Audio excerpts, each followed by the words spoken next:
चुनाव हारने के बाद से प्रधान जी का मन गांव में कम ही लगता था। उनका नया ठिकाना था गांव के बाहर उस मोड़ के पास वाला पेड़ जहां से गांव के लिए रास्ता मुड़ता था। अक्सर दोपहर में प्रधान जी और प्रहलाद चा वहीं खड्डियां बिछाए बतियाते रहते।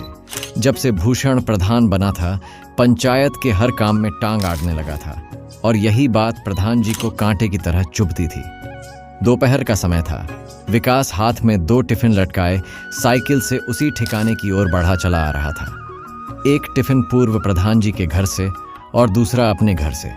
सचिव जी तो ऑफिस में ही खा लेते थे, लेकिन विकास के दोपहर की रोटी प्रधान जी और प्रहलाद चा के संग ही टूटती थी खाने के बहाने। विकास ऑफिस में दिन भर क्या खिचड़ी पकी उसकी पूरी रिपोर्ट भी दे देता था।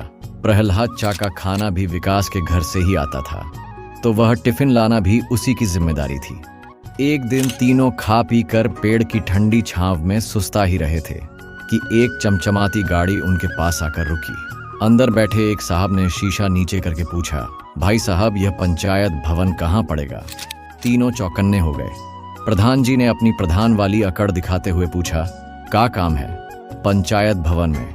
वो आदमी बोला, जी यहाँ एक फैक्ट्री लगानी है, उसी के सिलसिले में बात करनी थी। वैसे यहाँ पंचायत ऑफिस में काम जल्दी हो जाता है। क्या कैसे लोग हैं? यहाँ के तीनों को माजरा भांपते देर ना लगी। अगर फैक्ट्री खुल गई तो भूसनवा छाती चौड़ी करके घूमेगा और इसी के नाम पर अगला चुनाव भी जीत ले जाएगा।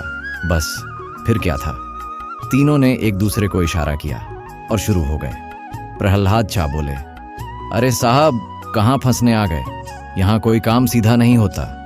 विकास ने भी सुर में सुर मिलाया, सही कह रहे हैं चाचा, एक कागज पे साइन कराने में महीनों लग जाते हैं और 50 रुपए दौड़ा दौड़ा के चप्पल घिसवा देते हैं। अब प्रधान जी ने आखिरी कील ठोकी और यहाँ का जो नया प्रधान है भूषणवा बड़ा है, बिना अपना हिस्सा लिए कोई फाइल आगे नहीं बढ़ा। 50 रुपए कट ओवर। सुनते ही उस आदमी के चेहरे का रंग उड़ गया। उसने अपने ड्राइवर को इशारा किया, चलो गाड़ी आगे बढ़ाओ। जैसे ही गाड़ी आंखों से ओझल हुई, तीनों के चेहरे पर विजय वाली मुस्कान आ गई। प्रहलाद चा बोले, देखिए प्रधान जी, यहाँ बैठने का एक फायदा तो हुआ। प्रधान जी मूंछों पर ताव देते हुए बोले, अरे फायदा क्यों नहीं होगा? अगर फैक्ट्री लग जाती तो भूषणवाद जनता की नजर में हीरो बन जाता। अच्छा हुआ कि रुककर हम ही से पूछ लिया। अगले दिन विकास ऑफिस पहुंचा।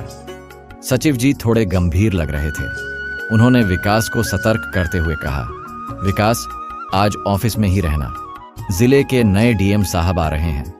दौरे पर विकास ने तुरंत प्रधान जी को फोन कर बता दिया कि आज वह खाना खाने नहीं आ पाएगा। वह अपने कंप्यूटर पर कुछ काम कर ही रहा था कि वही कल वाली गाड़ी ऑफिस के सामने आकर रुकी। वही साहब गाड़ी से उतरे, लेकिन इस बार उनके पीछे 2 बॉडीगार्ड भी थे। विकास के तो होश ही उड़ गए। उसे पहचानते देर न लगी कि यह तो लाइक का बटन दबा दीजिए और सब्सक्राइब भी कर लीजिए।